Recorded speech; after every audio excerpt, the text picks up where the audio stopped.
Ladies and gentlemen, namaskar. Welcome to the 15th edition of the Jaipur Literature Festival, protected by Dettol, Banega Swasth India, at the Jan Mikulski Foundation, Baithak. We are delighted to introduce our next session, Breaking News, Samacharya Vichar, supported by Rajasthan Tourism. Neutrality in news media is ironically the most polarizing debate amongst practitioners and audiences alike. Yet it is still brandished as a testament of credibility, relevance, and modern developments have also proliferated systems of news gatherings and broadcasting. With unprecedented viewership, heightened stakes, and shifting sands and systems, how long can neutrality linger? What is the purpose of contemporary news media? Conveyance alone or compulsion? An illuminating session on the principles of modern reportage, renowned journalists Mukesh Mathur, Shirish Khare, and Tasneem Khan will be in this session. May we please welcome on stage Mr. Mukesh Mathur. He is an Indian journalist who currently is the state editor of Dainik Bhaskar, Rajasthan. He started his media journey as a frontline reporter and later served as the editor of Dainik Bhaskar's Indore, Surat, Shimla, and Jodhpur editions. With his 25 years of association with Dainik Bhaskar Group, he has championed numerous award-winning product initiatives and innovations, and he has played a pivotal role in strengthening the fact-based reporting and journalism. Shirish Khare is a journalist based in Pune who has written extensively about the deprived and suffering communities. While writing for newspapers and magazines, the rural landscape has been a prominent theme in his hundreds of reportings. And we have Tasneem Khan, who is a writer and journalist with a leading newspaper in Rajasthan. Her novel, "Ae Mere Rehnuma," was shortlisted for the Navlekhan Award in the year 2015. Her recent collection of stories titled Dastan-e-Hazrat was published in 2019. I hand over to Ms. Tasneem. Thank you. Thank you so much. Thank you so much. Breaking news, समाचार और विचार, इसे लेकर हमारा इस वक्त session है और देश के जो प्रतिष्ठित जर्नलिस्ट, सीनियर जर्नल दोनों हमारे साथ हैं, मुकेश माथुर जी और शिरीष खरे जी। तो ब्रेकिंग न्यूज़, सबसे पहले खबर देने की जो होड़ लगी है, उसने जर्नलिज्म के करंट सिनेरियो को किस तरह से बदला है, उस पर क्या इम्पैक्ट यहाँ पर उसने डाला है, और इसके पीछे जिस तरह से सनसनीखेज सेंसेशनल न्यूज़ ने जो जगह अपनी ली है, सेंसेशनल न्यूज़ जो आने लगी है मीडिया में, तो उसने ट्रेंड को किस तरह से बदला है, जर्नलिज्म के ट्रेंड को किस तरह से बदला है, क्या इसका इम्पैक्ट डाला है। और अखबार, यहाँ पर ख़ास हम देखते हैं कि अखबार के सामने ब्रेकिंग न्यूज़ ने, सनसनीखेज खबरों के जो ट्रेंड ने किस तरह से चुनौतियाँ खड़ी की है। और बाकी मीडिया भी, टीवी मीडिया, मल्टी मीडिया की हम बात करें तो यहाँ पर कितनी बड़ी चुनौतियाँ जो है, क्योंकि सबसे पहले खबर ने सही खबर और गलत खबर के बीच के जो बैरियर है उसको कितना बनाए रखा या उसको किस तरह से यहाँ पर इम्पैक्ट किया, तो इन सारी चीज़ों पर हम बात करेंगे और जर्नलिज्म से जुड़ी कुछ किताबों पर भी बात करेंगे। तो हमारे सीनियर जर्नल दो यहाँ पर है। पहला मुकेश माथुर सर, आप ही से मेरा सवाल रहेगा यहाँ पर कि ब्रेकिंग न्यूज़ क्या है और इसका जो इम्पैक्ट है, या हम चुनौतियों की बात करते हैं तो वो क्या है सर? ऑडिबल हूँ मैं? जी। तो क्योंकि विषय है ब्रेकिंग न्यूज़, समाचार, विचार, तो मैं इसका जो तात्पर्य समझ पाया हूँ ये कि ब्रेकिंग न्यूज़ आज के समय में जब हम मीडिया का इस तरह का अलग तरह का स्वरूप देख रहे हैं, तो समाचार बचा है, ब्रेकिंग न्यूज़ या विचार में तब्दील हो चुका है। तो क्या होता है कि हम सारा परसेप्शन टीवी न्यूज़ को देखकर बनाते हैं। अगर उसको देखकर हम अपनी राय बनाना चाहते हैं तो ब्रेकिंग न्यूज़ सिर्फ समाचार, विचार नहीं, वो आचार, व्यवहार और मुझे तो लगता है अचार टाइप का बन गया है। क्योंकि अभी सबसे ताज़ा उदाहरण ऐसे हैं जो आपको तत्काल कनेक्ट कर देंगे इन चीज़ों से। मतलब 2 दिन पहले मैंने एग्जिट पोल की ब्रेकिंग न्यूज़ सुनी टीवी पे। तो एक एंकर एग्जिट न्यूज़ को एग्जिट पोल को की ब्रेकिंग न्यूज़ दे रहे थे कि भाई यूपी में किसे कितने सीटें मिलने जा रही है, पंजाब में कितनी मिलने जा रही है, वगैरह वगैरह। तो उनका जो प्रस्तुतिकरण था वो बहुत अनोखा था, मेरे लिए नया था। वो पुशअप्स करके अपनी ब्रेकिंग न्यूज़ दे रहे थे। ये मैंने पहली बार देखा कि वो लगातार पुशअप्स कर रहे थे और कह रहे थे कि मैं 100 तक पुशअप कर सकता हूँ, लेकिन बीजेपी को जो सीटें आएंगी वो 300 से ज़्यादा आएंगी। तो ये ब्रेकिंग न्यूज़ का सबसे ताज़ा वर्जन, ताज़ा संस्करण मैंने हाल ही में देखा। तो अगर टीवी की ब्रेकिंग न्यूज़ को देख के आप राय बनाना चाहें तो ब्रेकिंग न्यूज़ बहुत कुछ हो चुकी है, विचारों के भी आगे कहीं जा चुकी है। लेकिन इसको गंभीरता से अगर इस पे बात करें तो ब्रेकिंग न्यूज़ है क्या? तो पुलित्जर अवार्ड पत्रकारिता का सर्वोच्च पुरस्कार है।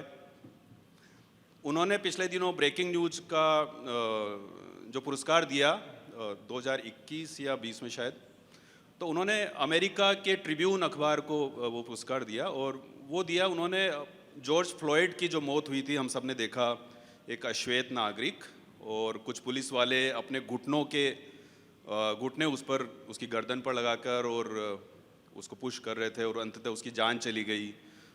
उसने जो वाक्य कहा वो पूरी दुनिया में गूंजा, आई कांट ब्रीथ।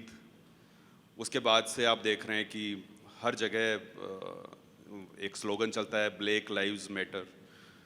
तो वो जो 4 पुलिस अफसर, पुलिस के कर्मचारियों ने इस तरह से उस बर्ताव किया और उसकी जान चली गई, फिर उन 4 को बर्खास्त किया गया। ये खबर ट्रिब्यून ने ब्रेक की और इसके लिए उन्हें पुलित्जर मिला। तो ब्रेकिंग न्यूज़ असल में जो उसका 90% जो उसका क्षेत्र था वो ये था कि चल रही घटनाओं को ब्रेक करना। घटना प्रधान चीज़ों में आप जब सबसे पहले कुछ कहते हैं तो वो ब्रेकिंग न्यूज़ है। तो अब घटना प्रधान चीज़ों में आप सबसे पहले कहने का सर्वाधिकार पहले मीडिया के पास होता था। 100% वो सर्वाधिकार हमारे पास होते थे कि शहर में कुछ घट गया, मान लीजिए जेएलएन रोड पे कोई घटना हुई तो वो अखबार ब्रेक करेगा, या फिर जब टीवी आया तो टीवी ब्रेक करेगा। लेकिन वो जो घटनाओं को ब्रेक करने का जो सर्वाधिकार हमारे पास था, अब वो दुनिया के 7 अरब लोगों के पास है। क्योंकि कुछ समय पहले, कुछ वर्षों पहले हमारे जीवन में एक डिवाइस आया जिसको हमने मोबाइल कहा, और वो मोबाइल एक एक व्यक्ति के हाथ में है और वो हर व्यक्ति एक जर्नलिस्ट है। तो जो घटनाएं घटती है वो सबसे पहले कोई अखबार ब्रेक करे, टीवी ब्रेक करे, ये कम हो गया है और वो उसके सर्वाधिकार चले गए आम आदमी के पास, जो अच्छी बात है और उसको सैल्यूट करना चाहिए। क्योंकि सारी की सारी बड़ी घटनाएं पिछले दिनों देखिए, सब बड़ी चीज़ें, बड़ी बातें सब आम आदमी ने ब्रेक की है। तो ब्रेकिंग न्यूज़ का एक बड़ा क्षेत्र जो है वो आम आदमी के पास चला गया है। उसके बाद बचा हुआ जो ब्रेकिंग न्यूज़ का एक एरिया था वो किसके पास चला गया है? वो चला गया है सरकार के पास, प्रशासन के पास। सबसे ताज़ा उदाहरण है कोविड के दौरान मैं अगर जयपुर का एक नागरिक था तो मेरे लिए कोविड की सारी सूचनाएं सबसे बड़ी ब्रेकिंग न्यूज़ होती थी। नाइट कर्फ्यू लगेगा कि नहीं लगेगा, वीकेंड कर्फ्यू होगा क्या, स्कूल्स ऑनलाइन ही चलेंगे कि ऑफलाइन चलेगी, ये सारी ब्रेकिंग न्यूज़ सबसे महत्वपूर्ण थी मेरे जीवन में। और ये किसने दी? ये अखबार ने नहीं दी, ये टीवी ने नहीं दी, सबसे पहले दी सरकार ने और प्रशासन ने। किस तरह से? उनके सारे के सारे नोटिफिकेशन, सारी गाइडलाइन पलक झपकते ही सारे के सारे व्हाट्सएप ग्रुप में आ जाती थी। इस तरह से जितनी सरकार की जानकारियां, प्रशासन की जानकारियां, वो कोई मीडिया नहीं ला रहा है, वो पूरा का पूरा क्षेत्र सीधा सीधा प्रशासन के पास चला गया है, सरकार के पास चला गया है। उनके पास ट्विटर जैसे प्लेटफॉर्म है, व्हाट्सएप के लाखों ग्रुप हैं। और इसका सबसे एक्सट्रीम वाला उदाहरण क्या है? इसका सबसे एक्सट्रीम वाला उदाहरण जो मैंने पिछले दिनों में देखा, लंबे समय से इंतजार था कि राजस्थान में मंत्रिमंडल का विस्तार कब होता है। फिर जब और इसका इंतजार आम आदमी से ज़्यादा शायद सचिन पायलट जी को था। तो मंत्रिमंडल विस्तार में किस किस का नाम आता है और किसे चुना जाता है, ये सबसे बड़ी ब्रेकिंग न्यूज़ होनी थी। और हमारे अखबार के जर्नलिस्ट, टीवी के जर्नलिस्ट, सब लोग जुटे हुए थे, लंबे समय से जुटे हुए थे, कहीं से मुझे वो लाइनअप, वो सारे के सारे नाम मिल जाएं। लेकिन ये सबसे पहले किसने ब्रेक की? आप लोगों में से बहुत सारे पत्रकार हैं, आप जानते हैं। ये सबसे पहले ब्रेक की रात को, देर रात ट्विटर पे एक मंत्री ने और एक इनका जो डिपार्टमेंट है संवाद का DPR, उन्होंने पूरा का पूरा प्रेस नोट जारी कर दिया कि साहब ये सारे मंत्री होंगे। तो ये एक सबसे बड़ा उदाहरण है कि ब्रेकिंग न्यूज़ का एक बड़ा क्षेत्र सरकार के पास और प्रशासन के पास खुद चला गया है। वो लोग खुद जैसा चाहते हैं, जब चाहते हैं वो चीज़ें ब्रेक करते हैं, तो वो बड़े जर्नलिस्ट हो गए। तो एक ये सारा का सारा दायरा वहाँ चला गया है। फिर तीसरा ये कि जो केंद्र में हुआ और जो राज्यों में हो रहा है, वो हो रहा है केंद्रीयकृत व्यवस्था। प्रधानमंत्री ही सब कुछ हैं और मुख्यमंत्री ही सब कुछ हैं, उनके नीचे का मंत्रिमंडल नज़र नहीं आता और ब्यूरोक्रेसी तो डरी हुई रहती है। ऐसे में सरकार से किसी तरह की कोई ब्रेकिंग न्यूज़ बाहर आ जाए, ये असंभव जैसा हो गया है। या ये भी कह सकते हैं, इसको हमारी असक्षमता भी कह सकते हैं कि हम निकाल नहीं पा रहे उस तरह की ब्रेकिंग न्यूज़। लेकिन ये केंद्रीयकृत व्यवस्था ऐसी हो गई कि मंत्री कुछ भी कहने से डरते हैं, ब्यूरोक्रेट्स कुछ भी बताने से डरते हैं। और मोदी जी ने जो एक परंपरा डाली कि भाई केंद्रीयकृत व्यवस्था, उसको दूसरी पार्टियों के मुख्यमंत्रियों ने भी एज इट इज़ अपनी कल्चर में उतार लिया। और ये सालों साल कोई भी पार्टी की सरकार आई है चलती चली जाएगी, जो मुझे लगता है। तो ब्रेकिंग न्यूज़ का एक जो एरिया था उस पर इस तरह से कब्जा हो गया कि भाई चीज़ें बाहर नहीं आती। और एक आखिरी एक चीज़ और है कि जो एक बचा खुचा हिस्सा था वो ऐसा हो गया कि अब सरकार जिस अपने पसंदीदा चैनल या पसंदीदा पत्रकार को ब्रेकिंग न्यूज़ देना चाहती है या चाहती है कि भाई उसके प्लेटफॉर्म से ये सामने आए, तो वो उनकी इच्छा पर निर्भर है, वो ऐसा भी करते हैं। जैसे पिछले दिनों हमने देखा कि एक नामी एंकर की व्हाट्सएप चैट सामने आई, तो उसमें सामने आया कि भाई सर्जिकल स्ट्राइक हो सकती है। मतलब सर्जिकल स्ट्राइक जिस पे काफ़ी डिबेट भी हुई, गर्व भी होना चाहिए, क्योंकि कोई ऐसा सोच नहीं सकता कि आज के दौर में किसी दुश्मन देश में जाकर आप अभियान करें, इस तरह का मिशन करें। रूस कर रहा है वो, लेकिन खलनायक बन गया है। लेकिन हमने जब किया तो मुझे लगता है वो गर्व की बात थी, क्योंकि जिस तरह से आतंकी कैंप वहाँ चल रहे थे और ये नेवर बिफोर जैसी चीज़ थी। हालांकि बाद में चीज़ें सामने आई कि पहले भी हो चुके हैं, बताए नहीं गए वगैरह वगैरह। लेकिन कुल मिला के उस व्हाट्सएप चैट में कहीं ना कहीं उल्लेख था कि सर्जिकल स्ट्राइक या ऐसा कोई अभियान होने वाला है, और वो एंकर की चैट में था। तो अगर वो सच है, उसका बाद में इन्वेस्टिगेशन क्या हुआ नहीं पता, लेकिन अगर वो ब्रेकिंग न्यूज़ पहले उसके पास आ गई, तो इसका कहने का मतलब ये है कि सरकार को जब जब लगता है कि हमें कोई ब्रेक करवानी है न्यूज़ किसी पर्टिकुलर चैनल पे या पर्टिकुलर मीडिया पे, तो वो अपनी सहूलियत से वो चुन लेते हैं। तो मेरी सारी बातों का सार ये है कि ब्रेकिंग न्यूज़ का 99% क्षेत्र या तो आम आदमी के पास चला गया है, जो या स्वयं सरकार के पास चला गया है। जी, मीडिया के पास जो है वो बहुत अधिकार ब्रेकिंग न्यूज़ को लेकर यहाँ पर हम नहीं देख रहे। और इसके साथ ही ब्रेकिंग न्यूज़ में सही और गलत जो है वो यहाँ पर सोचने को मजबूर कर देता है कि क्या सही है क्या गलत है, उन ब्रेकिंग न्यूज़ पर हम विश्वास करें या ना करें। और इसी ट्रेंड की वजह से हम देखते हैं कि कहीं ना कहीं ग्राउंड लेवल की जो रिपोर्टिंग है, ये ग्रास रूट रिपोर्टिंग है। शिरीष जी, आपसे ये रहेगा, क्योंकि आपके पत्रकारिता का एक लंबा अनुभव जो है वो ग्रास रूट रिपोर्टिंग के बीच बीता है। आपने कई राज्यों के जो वंचित तबके हैं उनको आपने सामने लाया है। वो खबरें जो लोग देख नहीं सके, वो खबरें जो सनसनीखेज नहीं बन सकी, वो खबरें आपने यहाँ पर की है। तो ब्रेकिंग न्यूज़ ने इस ग्रास रूट लेवल के जर्नलिज्म पर, रिपोर्टिंग पर कितना असर डाला है और आपके क्या अनुभव रहे? हेलो, मेरे जो अनुभव रहे हैं मैं उन्हें साझा करना चाहता हूँ। मेरी एक किताब आई है, एक देश 12 दुनिया, हाशिए पर छूटे भारत की तस्वीर। तो इसमें बेसिक जो पहला सवाल ये है वो ये है कि एक देश के भीतर 12 दुनिया किस तरह से है। लेकिन मेरा जो पिछले 1.5 दशक का जो एक्सपीरियंस रहा है उसमें मैं ऐसी ऐसी जगह गया हूँ और ऐसी ऐसी चीज़ें देखा हूँ, तो मुझे लगता है कि एक देश के भीतर इतनी सारी दुनियाएं कैसी हैं, और वो दुनिया कहीं ना कहीं अखबार से, कहीं ना कहीं टीवी से छूटी हुई है दुनिया है। और उन दुनिया की तस्वीरें जब मैं देखता हूँ तो ये होता है कि कोई दुनिया 50 साल पीछे आज भी चल रही है, विकास की विरोधाभास है उनमें। कोई दुनिया 100 साल पीछे चल रही है, कोई दुनिया देश के भीतर 200 साल आगे जाने की बात कर रही है। तो कई तरह की दुनियाएं हैं, लेकिन ये दुनिया क्यों है, ये इतना ज़्यादा विरोधाभास, इतनी ज़्यादा असमानताएं क्यों हैं? और इन असमानताओं को लेकर जो भी मेरे रिपोर्टिंग के जो एक्सपीरियंस थे वो इसमें मैंने दर्ज करे। कि मैं बस्तर में देखा कि खाट को उल्टा लिटा के और उसको एम्बुलेंस की तरह ले जा रहे हैं, और एक एम्स भी है। तो दोनों पिक्चरों में इतना फ़र्क कैसे है आज़ादी के इतने सालों बाद? और इसी को मैंने एक क्रम में रखते हुए अपने आप से भी ये सवाल किया और इन सारी चीज़ों को एक्सप्लोर किया। तो हमने तो सुना था कि मतलब जो थे अंग्रेज हमें लूटते थे, उपनिवेशवाद था, साम्राज्यवाद था।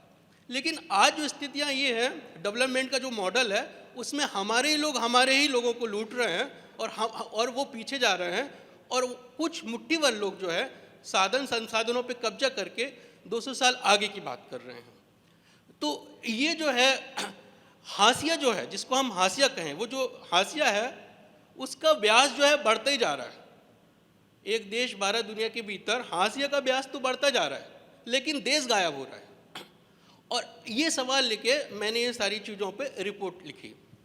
और इसमें जो बात है वो दरअसल कई बार न्यूज़ में भी आती है और कई बार बहुत सारे डाटा में भी आती है कि डाटाओं का देश है ये डाटाओं का देश है। कि अगर हम बात भी करते हैं तो ये बात करते हैं कि भारत इंडिया में जो फ़र्क है प्रतीकात्मक, वो भी हम डाटा में बात करते हैं। लेकिन ये एक्सपीरियंस में मैं ये कह सकता हूँ कि अब जो भारत है वो भारत के अंदर एक न्यूयॉर्क है और दूसरा सोमालिया है। यानी एक जगह भुखमरी है, दूसरी जगह न्यूयॉर्क जैसी चीज़ें हैं। इस हद तक असमानताएं जो हैं वो कहीं ना कहीं इसमें दिखती हैं। और ये जो आंकड़े हैं, आंकड़ों के पीछे छिपे जो चेहरे हैं वो कौन है? वो इस किताब में हैं, उनकी कहानियाँ इस किताब के अंदर हैं। वो विकास के मारे हुए लोगों की कहानियाँ जो हैं वो किस किताब के अंदर हैं। और इस तरीके से ये सारी चीज़ें मैंने इसमें रखी। और आप देखिए विकास के विरोधाभास जब 1970 से आज 2022 की बात हम करें तो एक उदाहरण मैं देता हूँ। मैं जिस जगह से आता हूँ वो नर्मदांचल है, बरगी डैम थोड़ा दूर बना हुआ है। तो जब बरगी डैम बन रहा था 70 के दशक में, तो एक पिक्चर दिखाई गई, वो हरियाली की पिक्चर थी। उसमें ये कहा गया कि बरगी डैम बनेगा और नहरें जाएंगी, और नहरें जब जाएंगी तो दोनों तरफ के खेत लहलहाएंगे।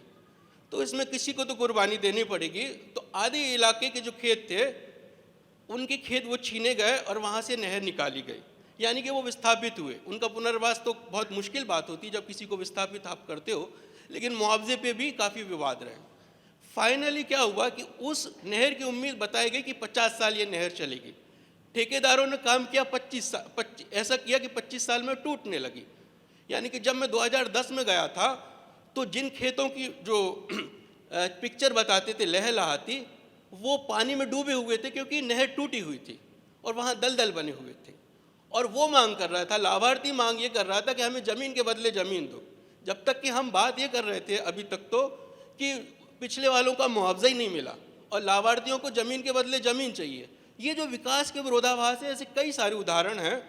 और ये बताते हैं कि ये जो डेवलपमेंट का जो पूरा के पूरा मॉडल है, इस पर एक सवाल खड़े करते हैं।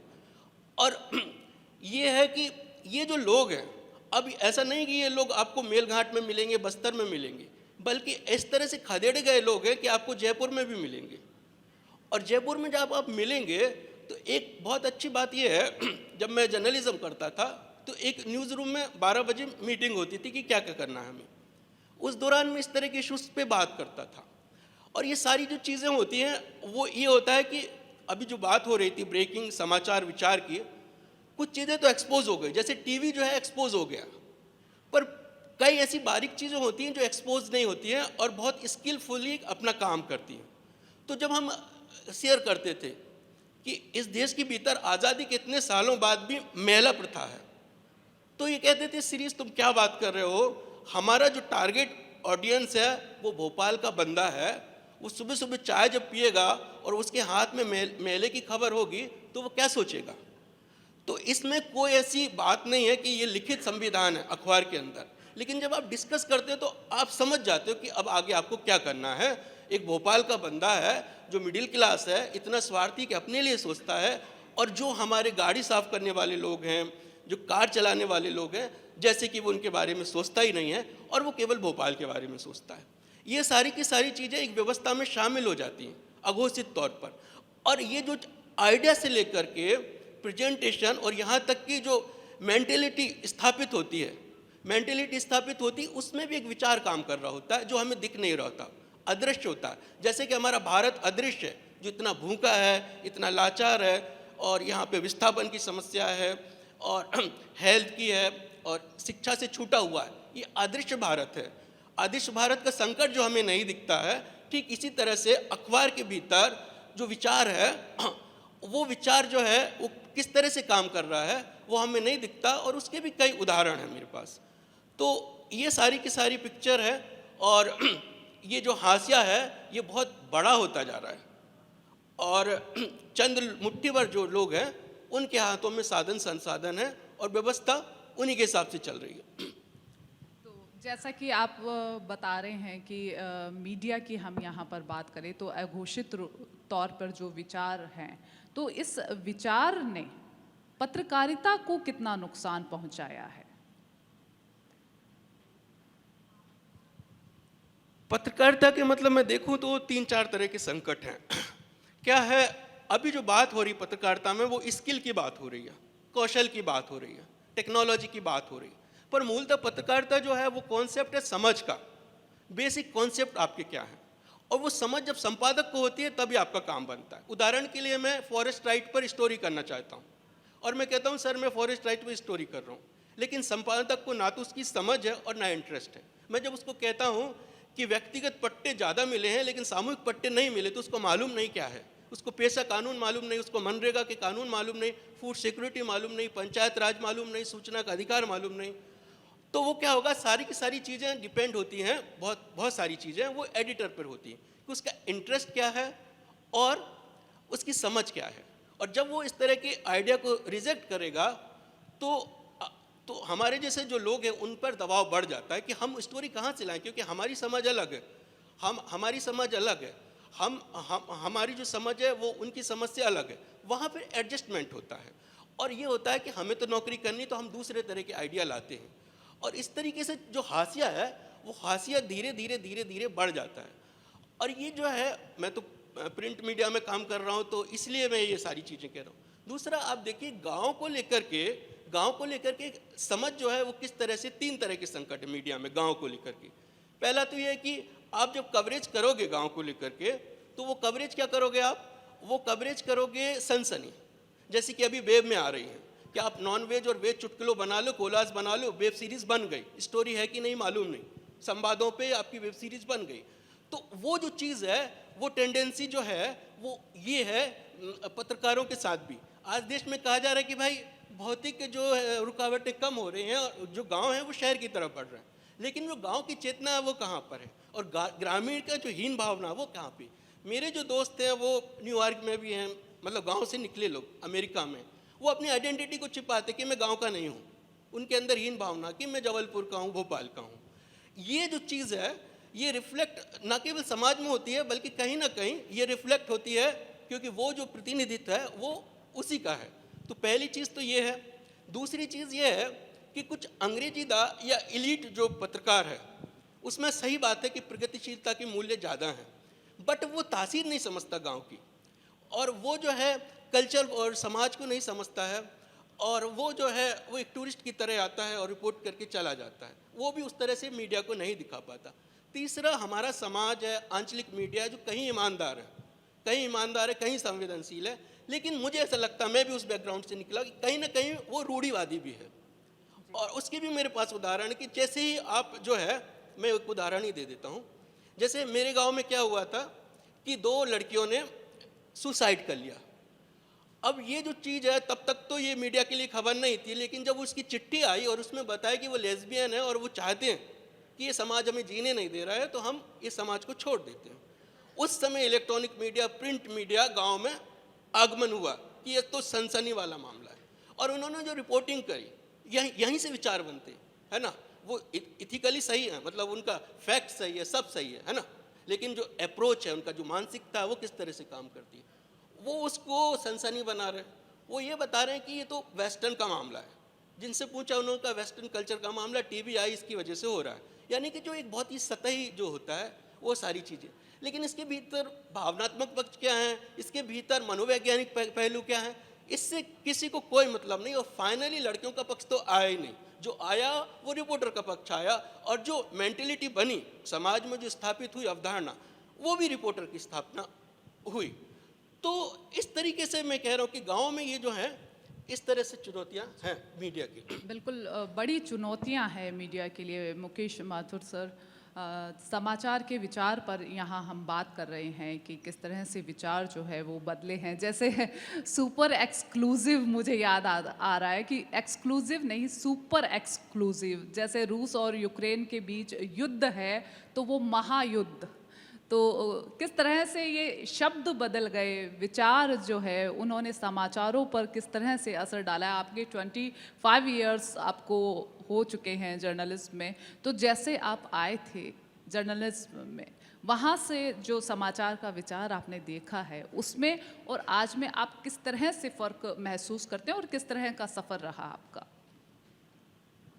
देखिए, क्योंकि आपने यूक्रेन वाले मुद्दे की बात की, तो यूक्रेन के युद्ध को जिस तरह से वीडियो गेम बनाया चैनलों ने, वो तो हम सब देख रहे हैं, और सुपर एक्सक्लूसिव क्या, और जो लिख सकते हैं वो लिख सकते हैं। लेकिन हम शायद उन एक दर्जन आधा दर्जन उन पत्रकारों को नहीं देख रहे जो यूक्रेन में बम गोले बरसाए जा रहे हैं उनके बीच में काम कर रहे हैं।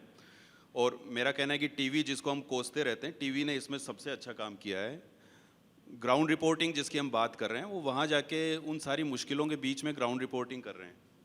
और ट्विटर पे बीच में तो एक मुहिम भी चली कि भाई इन्हें भी वापस बुलाएं, पर जर्नलिज्म का पेशा ऐसा है कि इसमें ये सब नहीं देखा जाता और आपको मौके से रिपोर्ट करना होता है। तो बहुत सारे जर्नलिस्ट ऐसे हैं, टीवी के, अखबारों के, पोर्टल के, जो वहाँ पे क्यू में और उन सारी संवेदनशील जगहों पे काम कर रहे हैं और रिपोर्टिंग कर रहे हैं। तो वो एक पहलू भी है। ऐसा नहीं है कि सिर्फ सनसनी और ये सब, सनसनी एक हिस्सा बन गया है उसका, लेकिन रियल जर्नलिज्म भी हो रहा है। और ये विकृत स्वरूप की बात तो बहुत सारी कर सकते हैं हम, बहुत सारे ऐसे उदाहरण हैं सुपर एक्सक्लूसिव जैसे। लेकिन जो शिरीष जी ने जो बात छेड़ी, वो मुझे लगता है ज़्यादा सार्थक दिशा में जा रही है कि इन्होंने गांव पे काफ़ी काम किया है। इनकी किताब है एक देश बारह दुनिया, इन्होंने काफ़ी उस पर स्टडी की है, और ये काफ़ी, जिसको रियल, आप जो ग्राउंड रिपोर्ट की बात कर रहे हैं, इन्होंने असल में ग्राउंड रिपोर्ट की है, एक किताब लिखना और उसके लिए हर पहलू तक जाना। ये सही कह रहे हैं कि अखबार में कई बार आज की खबर आज फाइल करनी होती है तो आप काफ़ी हद तक सतही हो जाते हैं, पर इनको तो डेप्थ में जाना था और इन्होंने किताब लिखी। तो वो जो गाँव की खबरें हैं वो ब्रेक हो रही हैं या नहीं है, या जो रियल इश्यूज हैं वो आ रहे हैं या नहीं आ रहे हैं, इन्होंने इस दिशा में शायद संकेत किया। अखबारों को भी और टीवी को भी गाँव तक जाना पड़ रहा है, ऐसा नहीं कि वो जा नहीं रहा है। बूंदी में अगर एक दशक तक कोई दलित परिवार में घोड़ी पे नहीं बैठ पाता, कोई दूल्हा बिंदोरी नहीं निकलती, फिर एक महिला कलेक्टर आती है और वो कहती है कि प्रशासन की निगरानी में ये होगा, और फिर होने लग जाता है, तो वो अखबार रिपोर्ट करते हैं या ब्रेक करते हैं। शायद उन्होंने, किसी अखबार ने सबसे पहले इस बात को समझा होगा और उन्होंने ब्रेक किया होगा। या पोखरण, जहाँ पे बच्चियों की संख्या इतनी कम है कि राखी के दिन एक फ़ोटो छपा था अखबार में कि 2 बच्चियाँ हैं जो खड़ी हैं, छोटी बच्चियां हैं, और सामने 5 साल से लेकर और 95 साल तक के बुजुर्ग तक एक लंबी लाइन लगी है राखी बंधवाने के लिए। क्यों? क्योंकि वहाँ पे बच्चियों की संख्या इतनी कम है। तो वो स्टोरी ब्रेक हुई है। गांव की बहुत सारी खबरें ब्रेक होती है। गांव के चप्पे चप्पे पे स्ट्रिंगर है, संवाददाता। ऐसा नहीं कि हम शहरों में बैठ के अखबार बनाते हैं, वहाँ पे हज़ारों का नेटवर्क है जो ये करता है। लेकिन ये बात सच है जो शिरीष जी कह रहे हैं कि उतनी डेप्थ में जाके और उस तरह से काम नहीं हो पाता। तो ब्रेकिंग न्यूज़ का वो एक विकृत स्वरूप है कि वो सनसनी है, लेकिन ब्रेकिंग न्यूज़ की भी जाती है। विकृत स्वरूप देखें तो और भी बहुत सारे उदाहरण हैं। सबसे बुरा उदाहरण जो मैंने आप इतने सालों में देखा, वो कि ताज पे हमला हुआ था, कसाब और वो 3-4 आतंकी वहाँ हमला कर रहे थे, और आप वहाँ टीवी से लाइव दिखाकर ब्रेक कर रहे थे। वो उससे बुरी ब्रेकिंग न्यूज़ नहीं हो सकती कि भाई वो सीमा पार देख रहे थे और उसके हिसाब से वो अपनी स्ट्रेटजी बना रहे थे। या वो कारगिल में जब आप जाके लाइव कर रहे हैं और वहाँ पे आप ब्रेकिंग के चक्कर में आप पे हमला हो जाता है सामने से, वो इसका विकृत स्वरूप है। तो बहुत सारे ऐसे भी हैं, लेकिन ब्रेकिंग के अच्छे उदाहरण भी बहुत सारे हैं। जैसे कि चाइना में उइगर मुसलमानों पे जो जिस तरह का अत्याचार होता है, वो एक महिला जर्नलिस्ट ने उसको ब्रेक किया और वो सैटेलाइट की तस्वीरों से उसने उसको ब्रेक किया। तो ऐसे बहुत सारे अच्छे उदाहरण हैं। तो ब्रेकिंग न्यूज़ अभी भी होती है। सबसे बड़ा ताज़ा उदाहरण ये है, कोविड के दौरान मौतें हुई और हर सरकार ने, राजस्थान सरकार से लेके केंद्र सरकार तक, हर सरकार ने मौतों का सच सामने नहीं आ सके, इसके लिए भरसक प्रयास किए। और वो अखबार थे, सबसे पहले अखबार थे जिन्होंने गांव के चप्पे चप्पे तक, गांव कस्बे में जाकर एक एक कब्रिस्तान, एक एक शमशान घाट से के रजिस्टर जांच कर सारे आंकड़े लाकर बताया कि आप जो मौतें बता रहे हैं उससे 10 गुना 20 गुना ज़्यादा मौतें हो चुकी हैं। वो सबसे बड़ा उदाहरण है। स्मृति ईरानी ने अभी बोला कि भाई पूरे देश में, मतलब कोविड की दूसरी लहर के आसपास, कि देश में 500 बच्चे ही हैं 500 बच्चे हैं जो अनाथ हुए कोविड के दौरान। तो राजस्थान में एक रिपोर्ट हुई कि भाई 490 के आसपास तो राजस्थान में हो चुके हैं, उनके सरकार के डेटा के हिसाब से। वास्तव में तो पता नहीं क्या कहाँ जा रहा था फिगर। तो ये सब चीज़ें ब्रेक हो रही हैं। ऐसा नहीं कि, तो मैं शुरू में जो मैंने बात कही कि टीवी को देखकर परसेप्शन बना रहे हैं तो ब्रेकिंग न्यूज़ विचार हो गया, आचार हो गया, पर ब्रेकिंग न्यूज़ अभी भी एग्जिस्ट करता है, मुझे जो लगता है। बिल्कुल।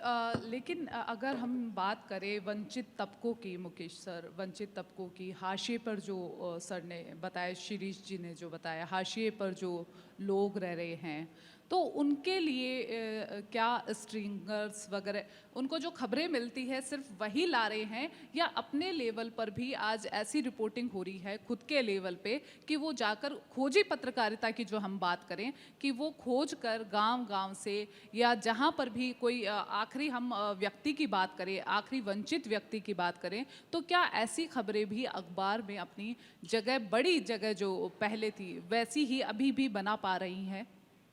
मुझे तो लगता है कि अभी भी ये सारा काम हो रहा है। अभी भी, जैसे मैंने बूंदी का उदाहरण दिया, तो इस तरह की बहुत सारी खबरें अभी भी आप रोज़मर्रा के अखबारों में, टीवी में देखेंगे तो आ ही रही हैं। वंचित वर्ग की है, सभी तरह की है, तो खबरें तो अभी भी आ रही हैं।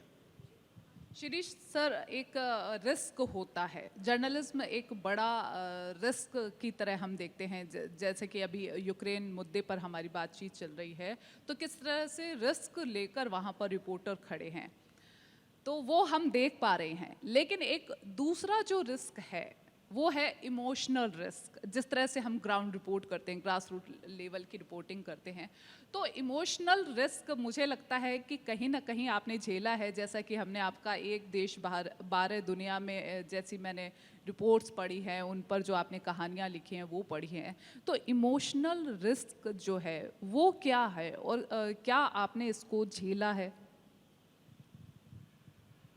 देखिए, मोटे तौर पर जब पत्रकारों के चैलेंज की बात करी जाती है तो एक्सट्रीम ये होता है कि पत्रकार मर सकता है कि नहीं, उसकी हत्या की जा सकती कि नहीं। लेकिन मेरा जो एक्सपीरियंस रहा है वो ये रहा है कि आप अगर बहुत इमोशनल हैं, बहुत संवेदनशील हैं, तो पहला जो चैलेंज है वो आपके लिए ये है कि मैं रिपोर्टिंग करूं कि ना करूं। क्योंकि रिपोर्टिंग जो है वो एक पेशा है, और वो 2009 में जहाँ से मेलघाट की यात्रा शुरू होती है, मेलघाट महाराष्ट्र में जगह है जो मुंबई, जो भारत की आर्थिक राजधानी है, वहाँ से कई किलोमीटर दूर एक विदर्भ का इलाका। नीचे आत्महत्याएं होती किसानों की, ऊपर बहुत सारे जो बच्चे हैं वो भूखमरी से मरते हैं, और उनकी कहानियाँ आमतौर पर नहीं होती हैं, वो शायद मुख्य धारा से बहुत अलग चले गए हैं। तो मैं कुपोषण की स्टोरी कर रहा था, तो एक जगह बताया कि यहाँ पर वो महिला जो है वो मिल जाएगी, उसका बच्चा कुपोषित है, वहाँ पर आप बात कर लो। हम वहाँ गए और नॉर्मली हमने जब उनसे बात करी तो उसने नॉर्मली ही जवाब दिया कि मेरा बच्चा 2-3 दिन पहले मर गया। मैंने कहा इतनी सहज कैसे हो सकती, कोई महिला जिसका बच्चा 2-3 दिन पहले मरा है वो इतनी सहज क्यों हो सकती है। उसने, उसके घर तो चाय भी नहीं थी लेकिन पानी का पूछा, हमने रिस्पेक्ट किया, और मैंने उससे पूछा जो मेरे साथ में था कि ये जो महिला है ये अजीब सी है, ये क्या है, उसका बच्चा मर गया और ये रिएक्ट नहीं कर रही। बोला वो चीज़ें इतनी साधारण हो चुकी हैं मेलघाट में, बच्चों की मौत के घाट में, कि बच्चे मरने अब सामान्य सी बात हो गई है। उसके 2-3 बच्चे पहले भी मर चुके भूख से तड़प तड़प कर। तो मेरे दिमाग में आया कि मैं इस तरह की स्टोरी करता रहा तो पागल हो जाऊंगा। और जब मैं मुंबई जा रहा था मेलघाट से, तो मेरे दिमाग में यही चल रहा था कि मैं इस तरह की स्टोरी करता जाऊंगा। तो मेरे अंदर का जो चैलेंज है वो ये है कि मैं बहुत इमोशनली हूँ, तो वो मैं कर पाऊंगा फेस कि नहीं कर पाऊंगा। और इसी बात को 2-3 दिन लग जाएंगे मुझे भूलने में। और फाइनली मुंबई में जब मैं उतरा तो मुझे लगा कि नहीं, इस तरह की ही स्टोरी करना चाहिए। तो ये जो सारी चीज़ें हैं, इसमें मैं ये बताना चाहता हूँ, ये तो हो गई कहानी, पर इस कहानी के पीछे का जो है वो क्या है। दरअसल ये जो डेवलपमेंट का मॉडल है, इसमें बताया जाता है कि डेवलपमेंट हम करेंगे। किसी ने कहा कि हमारे साहब डेवलपमेंट कर दो, वो लोग कर देते हैं। वही लोग परेशान हो जाते हैं कि साहब ये कैसा डेवलपमेंट कर दिया, ये ऐसा डेवलपमेंट हमें नहीं चाहिए। तो मतलब ये है कि आप उनके जल जंगल ज़मीन से जब उनको उजाड़ोगे तो वही उनके बैंक हैं, वही उनके खेत हैं, वही उनके खलिहान हैं, और वो हो जाएंगे बेकार। और जब वो बेकार हो जाएंगे तो गरीब होंगे, और गरीब होंगे तो खाने को नहीं मिलेगा, खाने को नहीं मिलेगा तो कुपोषण होगा, कुपोषण होगा तो भूख की ये होगा। तो एक पूरा चक्र है। उस चक्र को जब तोड़ते हैं तो उनको जीने के लिए मुंबई जाना पड़ता है।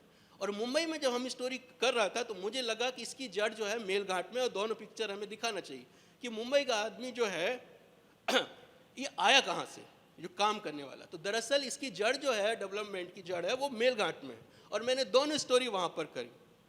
मुंबई में जो कमाटीपुरा नाम की जगह है जहाँ विषयवृत्ति है, वहाँ से शुरू करी और मैं वहाँ गया, इस तरह से। जी शिरीष जी, बिल्कुल ये एक लंबी बहस है।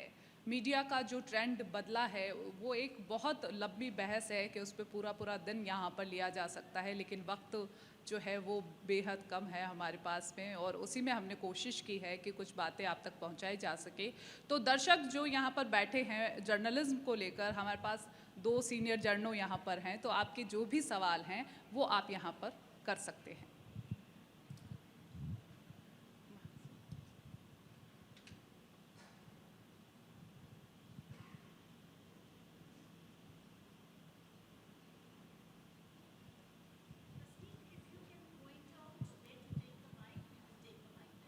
Okay, one of there.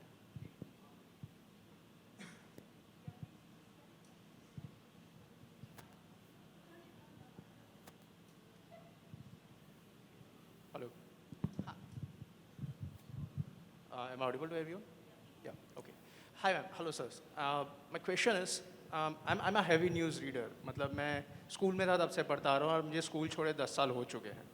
I've seen a sudden change in the trend of news, right? The way Indian media has been going on, and not in the presentation, but the kind of words they use, the way they aggressively use those things. But then I look at CNN and BBC. They have changed the presentation as well, but they have maintained a certain kind of decorum in delivering news and all those things. Why can't we do those things over here? Or if we have to do it, what all things we need to keep in mind? And as a viewer, what we should be picking up when we are looking at news, what kind of things we are looking at. Because there are fake news, there are propaganda news, and there are real news as well. So what should be our viewpoint towards those things? मुझे लगता है Mukesh sir आप बिल्कुल इनका ये कहना है कि कुछ जो मीडिया हाउसेस हैं BBC और CNN, उन्होंने अपना डेकोरम मेंटेन कर रखा है कि वही बात वो बहुत साधारण तरीके से, सहज तरीके से वो कहते हैं, और बाकी जो मीडिया उसको सेंसेशनल बनाता है। तो ये क्या डिफरेंस है सर?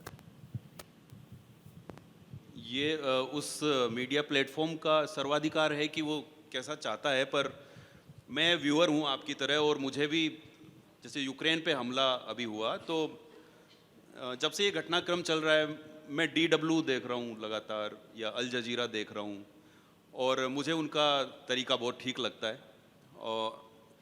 और एक और चीज़ जो मैंने उसमें नोटिस की कि वो जो फुटेज अपने यहाँ जो 1 घंटे तक फुटेज दिखाते हैं वहाँ के कि साहब ये हुआ वो DW या अल जजीरा जो जिसका नेटवर्क वहाँ बहुत अच्छा होगा, हम तो अब गए हैं, वो 5 मिनट फुटेज दिखाते हैं, उसके बाद ख़त्म हो जाता है उनका, और फिर वो विश्लेषण शुरू हो जाते हैं। तो और वो भी बड़े आराम से, जैसे आप कह रहे हैं, बिना सनसनी के। तो मुझे उनका तरीका ठीक लगता है।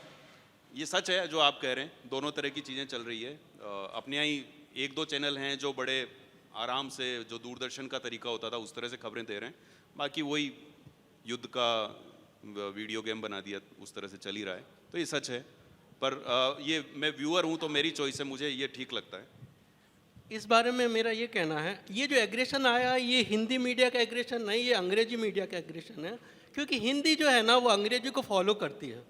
हमारे ज़माने में संवाद होते थे, बातचीत होती थी, संवाद होते थे, लेकिन जब हमने देखा अंग्रेजी मीडिया किस तरह से एग्रेसिव चीज़ों को दिखा रहा है, किस तरह से ड्रामा कर रहा है ना, वो ड्रामा जब बिकने लगा टीआरपी, उसको हिंदी ने कैप्चर किया। तो ये जो बात है ना, ये हिंदी मीडिया की नहीं है, ना हिंदी मीडिया का ऐसा कोई कल्चर रहा है।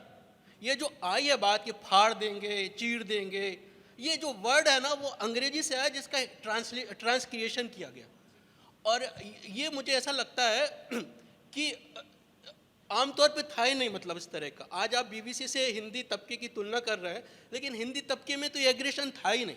ये एग्रेशन तो हमने जब उनको फॉलो किया, उनके आइडियाज़ को और उनके जो ड्रामा को, उनके एग्रेशन को, वहाँ से आया, और उसका फिर हिंदी संस्करण ये बनते गए जो आज हम देख रहे हैं। हालांकि इसी में मुझे जो लगता है कि हिंदी का जो दर्शक है उसको ज़्यादा ग्रांटेड लेते हैं ये लोग। मतलब एक ही प्रोडक्शन हाउस के 2 चैनल देखिए, एक अंग्रेजी का, एक हिंदी का। अंग्रेजी में फिर भी संयमित तरीके से वो लोग खबर दे रहे होंगे, और हिंदी में वो मारधाड़ चल रही होगी। तो हिंदी के पाठक को कम कर आंकते हैं, ये भी मुझे बहुत बुरा लगता है। जी बिल्कुल, और सवाल लेंगे हम इधर साइड।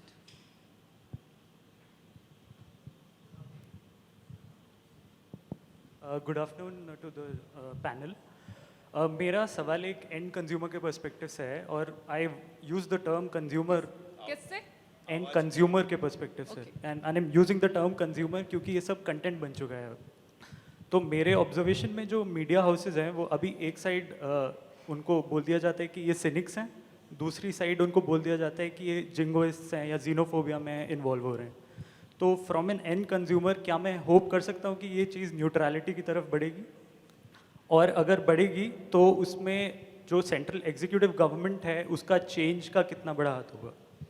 ये इस बात पे बात करें कि क्या एज ए कंज्यूमर ये इस बात को कर सकते हैं, क्लेम कर सकते हैं कि वो मॉरलिटी को लेकर ही खबरें दें? सर देखिए, मुझे जो लग रहा है प्रिंट मीडिया में 2 जिम्मेदारी उसकी। पहली जिम्मेदारी तो ये है कि समाज को रिफ्लेक्ट करे।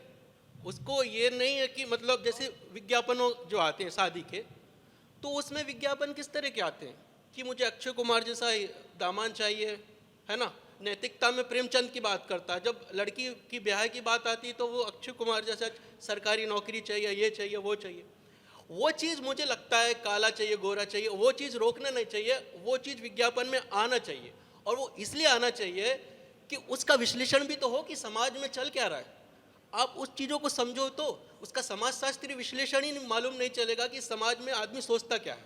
तो मेरी पहली बात तो ये है कि जो विज्ञापन वगैरह है उनको ज्यों को त्यों जो समाज आ रहा है ना उसको ज्यों को त्यों वो चलना चाहिए।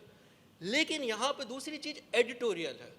एडिटोरियल में प्रगतिशीलता के मूल्य होना चाहिए, आपकी रिपोर्टिंग में प्रगतिशीलता के मूल्य होना चाहिए, वैज्ञानिक चेतना होना चाहिए, और बाकी सारी चीज़ों में जो जिसमें कि जिम्मेदार है, मतलब जर्नलिस्ट और जर्नलिज्म दोनों जिम्मेदार है, वहाँ पर काम होना चाहिए। और वही मैं बार बार ये कह रहा हूँ कि एक तो सोशल साइंस पढ़ना चाहिए, मुझे ऐसा लगता है एक जर्नलिस्ट को सोशल साइंस पढ़ना चाहिए बेसिक कॉन्सेप्ट समझने के लिए।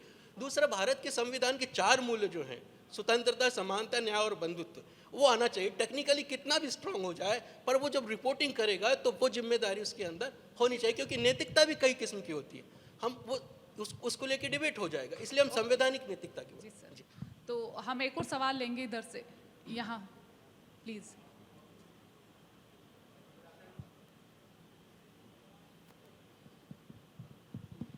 Good afternoon sir. मेरा आपसे ये सवाल है कि जैसे आज पूरी मीडिया, मतलब ऐसा नहीं कहूँगा मैं, लेकिन पूरी मीडिया अधिकतर बिक चुकी है कि कोई रूलिंग पार्टी को सपोर्ट कर रहा है तो कोई अपोजिशन पार्टी को सपोर्ट कर रहा है। तो हम किस चीज़ के ऊपर बिलीव करें कि ये चीज़ सही है या ये चीज़ गलत है? तो हमको किस बारे में, इस चीज़ के बारे में जानना चाहिए कि किस तरह से बिलीव करें हम उस चीज़ के अंदर कि क्या न्यूज़ चल रही है अभी। जैसा मैंने शुरू में कहा कि टीवी को देख के परसेप्शन बनाएंगे और तो सब बिगड़ा हुआ ही नज़र आएगा, और ये प्रॉब्लम भी है, वो सबसे बड़ा माध्यम भी है। ये सही है कि ये ऐसा हो गया है कि साहब एक पूरा हिस्सा मीडिया का वो कह रहा है कि देश में साहब सब बढ़िया हो रहा है, सब अच्छा चल रहा है, फूल खिले हुए हैं। एक तबका वो है या एक वो है जो, मैंने एक एंकर का एक फ़ोटो देखा, आपको बताता हूँ, जो हमेशा मोदी सरकार और इस सब के खिलाफ और ये वो, तो कचरे का एक बड़ा सा ढेर था और वो बिल्कुल एक पोज बना के फ़ोटो देख रहे थे। मेरे को शाहरुख खान की याद आ गई जो जिस तरह से पोज बनाते हैं, तो उस तरह का एक फ़ोटो उन्होंने डाला और इशारों इशारों में कहना ये चाह रहे हैं कि कचरा हो रखा है पूरा देश का। और दूसरा एक पूरा का पूरा एक तबका है जिसके हिसाब से फूल ही फूल खिले हैं, सब बहुत अच्छा ही अच्छा हो रहा है। तो ये एक्सट्रीम है, ऐसा माहौल कभी नहीं था। और ये मेरा कहना है 4 एंकर मिलके, बहुत ही ये ब्लंटली मैं कह रहा हूँ कि 4 एंकरों ने मिलके पूरी मीडिया की साख खराब की इस देश में। असल हो सकता है कि उनके ऊपर कोई एम्प्लॉयर होंगे, उन्होंने एक एजेंडा बनाया होगा, लेकिन 4 एंकरों ने मिलके, मतलब अब प्रिंट मीडिया के आदमी से भी, जैसे मैं इंदौर में एडिटर था और राज्यसभा चैनल की एक रिपोर्टर आई चुनाव को लेके इंटरव्यू लेने या बात करने, तो उन्होंने जैसे ही अपने कैमरा वैमरा ऑन किया, उससे पहले उन्होंने पूछा आप पहले ये बताइए कि आप किससे ज़्यादा इन्फ्लुएंस्ड हैं। तो मैंने कहा ये कोई ज़रूरी है कि मैं किसी एक पार्टी से इन्फ्लुएंस्ड हूँ। आप दिल्ली में बैठे हो और आप लोगों ने माहौल ऐसा बना लिया है कि आपको लगता है कि या तो इधर होगा या उधर होगा। न्यूट्रल होना अपराध थोड़ी है। बिल्कुल, मीडिया जो है हमेशा न्यूट्रल रोल पर अपने यहाँ काम करता रहा है। तो सेशन यहाँ पर जो है, फ़िलहाल हमारे पास वक्त कम है, तो सेशन यहाँ पर हमारा हुआ पूरा। और आप सभी का शुक्रिया, इन सवालों के लिए शुक्रिया जी।